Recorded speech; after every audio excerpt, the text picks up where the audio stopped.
दो फ्रेंड्स, मान लीजिए एक का नाम राम है और एक का नाम श्याम है। दोनों ने 2015 से म्यूचुअल फंड में एसआईपी स्टार्ट किया, लेकिन 2025 में जो श्याम है उनके पास 30 लाख रुपए हुए और जो राम है उनके पास 43 लाख रुपए हुए। अब दोनों ने स्टार्ट तो 10,000 से किया था, दोनों ने 2015 से किया था, दोनों ने 2025 में फंड वैल्यू देखी तो दोनों हैरान हो गए, ये 13 लाख रुपए का क्या हुआ? उसका जवाब मिलेगा आपको। ये जो राम है उनको क्यों 13 लाख रुपए ज़्यादा मिले श्याम से, ये है आज के वीडियो में। तो आज हम बात कर रहे हैं best mid cap mutual fund कौन सा है आपके लिए, और कैसे बात कर सकते हैं, कैसे पता चलेगा आपको कौन सा अच्छा है। मैं कौन सा बोल रहा हूँ इंपॉर्टेंट नहीं है, कोई और कौन सा बोल रहा है इंपॉर्टेंट नहीं है, डेटा क्या कह रहा है। अब ये मिड कैप म्यूचुअल फंड क्या होते हैं ये भी जानना ज़रूरी है। तो जैसा कि नाम से पता चलता है, बहुत टेक्निकल होने की ज़रूरत नहीं है। नॉर्मल अगर आप देखें, मिड कैप मतलब मिड, बीच में, मतलब स्मॉल से थोड़ा बड़ा और लार्ज से छोटा, बीच में।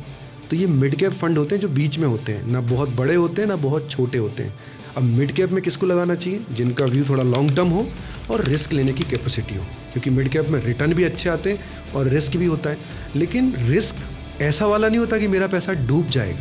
रिस्क होता है मेरा फंड अप एंड डाउन्स हो सकता है, और लॉन्ग टर्म का तो ट्रैक रिकॉर्ड है कि अच्छे रिटर्न्स आए हैं। अब ये देखते हैं, मैंने बताया था ना, दोनों का, जो राम है उनको 43 लाख और जो श्याम है उनको 30 लाख, ये हुआ कैसे? अब आप देखिए ये डिफरेंस क्यों आया, वो यहाँ आपको पता चलेगा डेटा में। सबसे अच्छा मिड कैप म्यूचुअल फंड कौन सा है? अपन ने स्टार्ट किया आदित्य बिरला से। अगर किसी ने 10,000 रुपये का एसआईपी किया है तो उसका जो रिटर्न है वो रिटर्न आ रहा है करीब 15.44% लास्ट 10 ईयर्स में। मतलब अगर किसी ने 12,80,000 रुपये लगाया था 10,000 रुपये एसआईपी के हिसाब से, तो उसका टोटल फंड बनता है 30,52,000 रुपये का। ये एक फंड हो गया। अब अपन दूसरा फंड देखते हैं। दूसरा एक मिड कैप फंड है, वो है निपॉन इंडिया ग्रोथ फंड। उसमें भी सेम अमाउंट है, 10,000 रुपये के हिसाब से 10 साल के लिए उन्होंने लगाया है। टोटल 10 साल में 12,80,000 रुपये उन्होंने लगाए। अब आप फंड वैल्यू इसमें देखिए, फंड वैल्यू जो आ रही है वो आ रही है 40,43,000 लगभग। पिछले में कितना था? 30 लाख, और इसमें 40 लाख। ये हो गया दूसरा फंड। अब आप डिटेल देखिए, इसमें और उसमें रिटर्न कितना फ़र्क है। 15.44 Aditya Birla, Nippon growth is 20.27, लगभग 5-5.5% का फर्क आ गया। दोनों मिड कैप है। तीसरा आप देखिए मोतीलाल ओसवाल मिड कैप, ये भी सेम है। 2015 से उन्होंने लगाना स्टार्ट किया, 10,000 का एसआईपी था, 12,80,000 रुपये उन्होंने 10 साल में इन्वेस्टमेंट किया। आज उनका, आज की डेट में उनकी फंड वैल्यू है 43,74,000। सेम टेन्योर, सेम अमाउंट, कोई फ़र्क नहीं। मतलब आप देखिए SIP 10,000, amount 10 years, mid cap fund, return 30 lakh, return 43 lakh, return 40 lakh. फ़र्क क्या आ रहा है? लाखों का फ़र्क हो रहा है। अब आप देखिए एक और देख लेते हैं, HDFC mid cap. HDFC mid cap में भी उन्होंने 10,000 रुपये लगाया। 10,000 रुपये से उन्होंने 10 साल में लगाया 12,80,000 रुपये।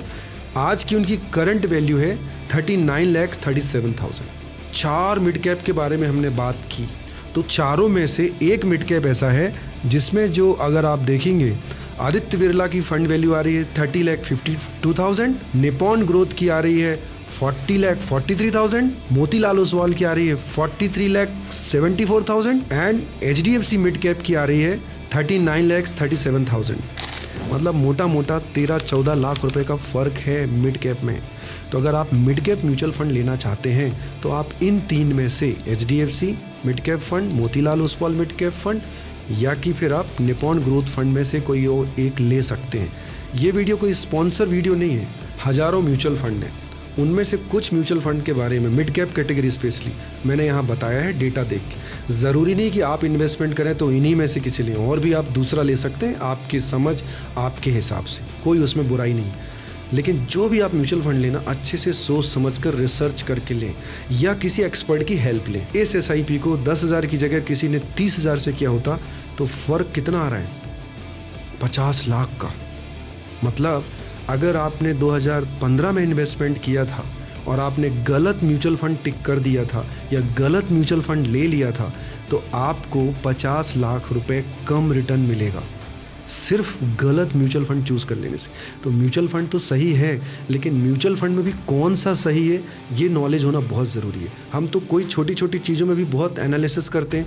तो अगर आप कोई म्यूचुअल फंड लेते हैं इस कैटेगरी में, मिड कैप कैटेगरी में, ये 3 म्यूचुअल फंड ज़बरदस्त हैं। हम लोग जो भी वीडियो बना रहे हैं पूरा डेटा और फैक्ट के साथ बना रहे हैं। हम ऐसा वीडियो ला के दे रहे हैं जो आपको इन्वेस्टमेंट में मदद करे, आपके डिसीजन लेने में मदद करे।